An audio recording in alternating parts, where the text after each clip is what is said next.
দিনাজপুরের বিরলে কৃষক ভবেশচন্দ্র রায়ের মৃত্যুর ঘটনায় মামলার প্রস্তুতি নিচ্ছে পরিবার। বাড়ি থেকে ডেকে নেয়ার কয়েক ঘণ্টার মধ্যে ভবেশ কিভাবে গুরুতর অসুস্থ হয়ে পড়লেন সেই কারণ জানতে চায় স্বজনরা। ভারতীয় মিডিয়ায় তাকে বাড়ি থেকে তুলে নেয়ার কথা বলা হলেও পরিবারের সদস্যরা বলছেন ভবেশকে বাড়ি থেকে ডেকে নেয়া যুবকরা তার পূর্ব পরিচিত। এদিকে ভবেশের মৃত্যুর ঘটনায় সাম্প্রদায়িক ইস্যু টেনে আনার অপচেষ্টার নিন্দা জানিয়েছেন হিন্দু বৌদ্ধ খ্রিস্টান কল্যাণের নেতৃবৃন্দরা।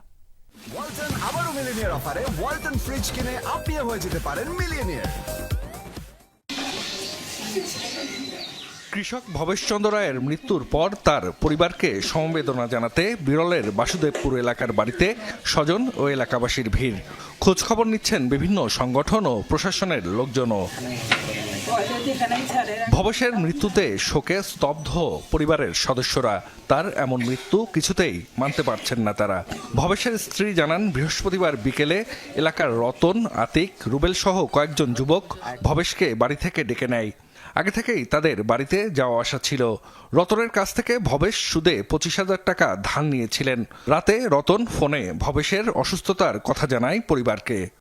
ওতর নাম, তিনজন কিন্তু বাইরে থাকেন, আর একজন কিন্তু বাড়ির ভিতর ঢুকে আবার চাচা, যখন চাচা হয়েছে তখন বাড়িওয়ালা কিন্তু খুঁজে দিয়েছে।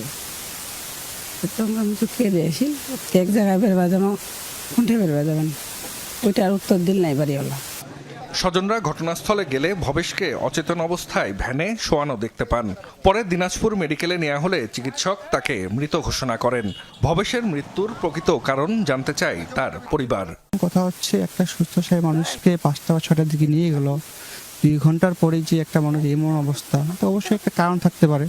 জাস্ট আমি এই কারণটা জানতে চাচ্ছি যে এখানে কোনো ফিজিক্যাল টর্চার হয়েছে বা মেন্টালি টর্চার হয়েছে, বা আসলে সত্যি ঘটনাটা কি। এদিকে ফুলবাড়ি বাজার এলাকার দোকানদার হাবিবুর রহমান জানান, বাড়ি থেকে বের হওয়ার পর তার দোকান থেকে বিড়ি কেনেন ভবেশ। পরে স্বাভাবিকভাবে রতন, রুবেলদের সাথে মোটরসাইকেলে চলে যান। এর কয়েক ঘন্টা পরেই ভবেশের অসুস্থতার কথা জানতে পারে পরিবার। ভবেশ আমি দেখছি আমার দোকানে এসে বিড়ি নিছে 1 প্যাকেট। ওনারা এক মোটরসাইকেলে 3 জন, উনি মিডিলে ছিল, আর 2 জন ছিল, একজন পিছনে আর একজন গাড়ি ধরে চলে গেছে। অসুস্থ ভবেশকে ভ্যানে করে নেওয়া হয় ফুলবাড়ি বাজারে।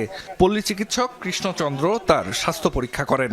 অবস্থা গুরুতর দেখে তাকে দিনাজপুর মেডিকেলে নেয়ার পরামর্শ দেন তিনি। এ সময় রতন, আতিক, রুবেল ও মুন্নাও সেখানে ছিলেন বলে জানান প্রত্যক্ষদর্শীরা। তো যখন দেখি তখন ওই বেহুজুর অবস্থায় আছে, আমি এখানে প্রেশারটা দেখলাম, তো প্রেশার ঢুকলো, আমি বললাম যে তাড়াতাড়ি মেডিকেলে নিয়ে যান। আসে দেখছি আতিক আর এই রতন তেল ঘুষেছে পা। প্রাথমিকভাবে ভবেশের শরীরে আঘাতের কোনো চিহ্ন পাওয়া যায়।